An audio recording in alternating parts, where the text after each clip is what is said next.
ಸರ್ಕಾರ ನೀಡುವ ಸವಲತ್ತುಗಳನ್ನು ಸದುಪಯೋಗಪಡಿಸಿಕೊಳ್ಳದೆ ಪರರಿಗೆ ಮಾರಿಕೊಂಡ್ರೆ ಮುಲಾಜಿಲ್ಲದೆ ಕ್ರಿಮಿನಲ್ ಮೊಕದ್ದಮೆ ದಾಖಲಿಸಿ ಜೈಲಿಗೆ ಕಳುಹಿಸಲಾಗುವುದೆಂದು ಶಾಸಕ ಎಂಟಿ ಕೃಷ್ಣಪ್ಪ ಎಚ್ಚರಿಕೆಯನ್ನ ನೀಡಿದ್ದಾರೆ. ಹೌದು, ಡಾ. ಬಿಆರ್ ಅಂಬೇಡ್ಕರ್ ಅಭಿವೃದ್ಧಿ ನಿಗಮ ಮತ್ತು ಬೋವಿ ನಿಗಮದ ವತಿಯಿಂದ ಗಂಗಾ ಕಲ್ಯಾಣ ಯೋಜನೆಯಡಿ ತಾಲೂಕಿನ ಪರಿಶಿಷ್ಟ ಜಾತಿಯ ಫಲಾನುಭವಿಗಳಿಗೆ ಕೊಳವೆ ಬಾವಿಯ ಪರಿಕರಗಳನ್ನು ಶಾಸಕ ಎಂಟಿ ಕೃಷ್ಣಪ್ಪ ಪಟ್ಟಣದಲ್ಲಿ ಸೋಮವಾರ ವಿತರಣೆ ಮಾಡಿ ಮಾತನಾಡಿದರು.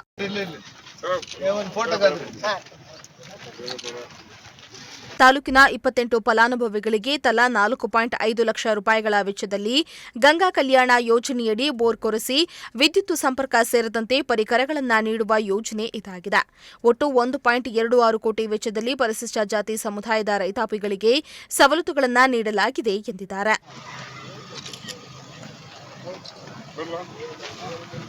ಅಂಬೇಡ್ಕರ್ ಅಭಿವೃದ್ಧಿ ನಿಗಮದ ವತಿಯಿಂದ 25 ಮಂದಿ ಫಲಾನುಭವಿಗಳಿಗೆ ಮತ್ತು ಬೋವಿ ಅಭಿವೃದ್ಧಿ ಮಂಡಳಿ ವತಿಯಿಂದ 2 ಫಲಾನುಭವಿಗಳಿಗೆ ಮೋಟಾರ್ ಪಂಪ್ ಸೆಟ್ನ ಪರಿಕರಗಳನ್ನು ವಿತರಿಸಲಾಗಿದೆ ಎಂದರು. ಫಲಾನುಭವಿಗಳು ಸರ್ಕಾರ ನೀಡಿರುವ ಈ ಸವಲತ್ತುಗಳನ್ನು ತಮ್ಮ ಜಮೀನಿನಲ್ಲಿ ಕೊರೆಸಿರುವ ಕೊಳವೆ ಬಾವಿಗಳಿಗೆ ಈ ಪರಿಕರಗಳನ್ನು ಅಳವಡಿಸಿಕೊಂಡು ನೀರಾವರಿಯಿಂದ ತೆಂಗು ಸೇರಿದಂತೆ ಇನ್ನಿತರೆ ಕೃಷಿ ಬೆಳೆಗಳನ್ನು ಬೆಳೆದು ಆ ಮೂಲಕ ಆರ್ಥಿಕವಾಗಿ ಸ್ವಾವಲಂಬಿ ಬದುಕು ಕಟ್ಟಿಕೊಳ್ಳಬೇಕು. ಒಂದು ವೇಳೆ ಸರ್ಕಾರದ ಈ ಸೌಲಭ್ಯಗಳನ್ನು ಸಮರ್ಪಕವಾಗಿ ಬಳಸಿಕೊಳ್ಳದೆ ಮಾರಾಟ ಮಾಡಿರುವುದು ತಮ್ಮ ಗಮನಕ್ಕೆ ಬಂದರೆ ಅಂತಹ ಫಲಾನುಭವಿಗಳ ವಿರುದ್ಧ ಪಟ್ಟಣದ ಪೊಲೀಸ್ ಠಾಣೆಯಲ್ಲಿ ಕ್ರಿಮಿನಲ್ ಕೇಸ್ ದಾಖಲಿಸಿ ಜೈಲಿಗೆ ಕಳುಹಿಸಲಾಗುವುದೆಂದು ಎಚ್ಚರಿಕೆಯನ್ನ ಕೂಡ ನೀಡಿದ್ದಾರೆ. ಅಂಬೇಡ್ಕರ್ ನಿಗಮ ಮತ್ತು ಬೋವಿ ನಿಗಮದಿಂದ ಹಿಂದೆ ಬೋರ್ ಕೊಟ್ಟಂಥವಕ್ಕೆ ಈಗ ಪೈಪ್ ಲೈನು ಮೋಟ್ರು ಎಲ್ಲ ಕೊಡ್ತಾ ಇದ್ದೀವಿ. ಸುಮಾರು ಒಂದು 28 ಲಕ್ಷ ರೂಪಾಯಿಷ್ಟು ಮೆಟೀರಿಯಲ್ಸನ್ನು ಫಲಾನುಭವಿಗಳಿಗೆ 48 ಲಕ್ಷ ರೂಪಾಯಿ ದುಡ್ಡು ವೆಚ್ಚವನ್ನು ಆ ಮೆಟೀರಿಯಲ್ಸ್ ಎಲ್ಲ ಕೊಡ್ತಿದ್ದೀವಿ. ಇವತ್ತು ಅವ್ರಿಗೆಲ್ಲ ನಾನು ಹೇಳೋದು ಇಷ್ಟೇ, ಯಾರು ಮಾರ್ಕೋಬೇಡಿ, ನಿಮ್ಮ ಪಾಟ್ ಕಾಯ್ಕೊಂಡು ನಿಜವಾಗಿ ಬೆಳ್ಕೊಳ್ಳೋದು ಕಲ್ತ್ಕೊಳ್ಳಿ.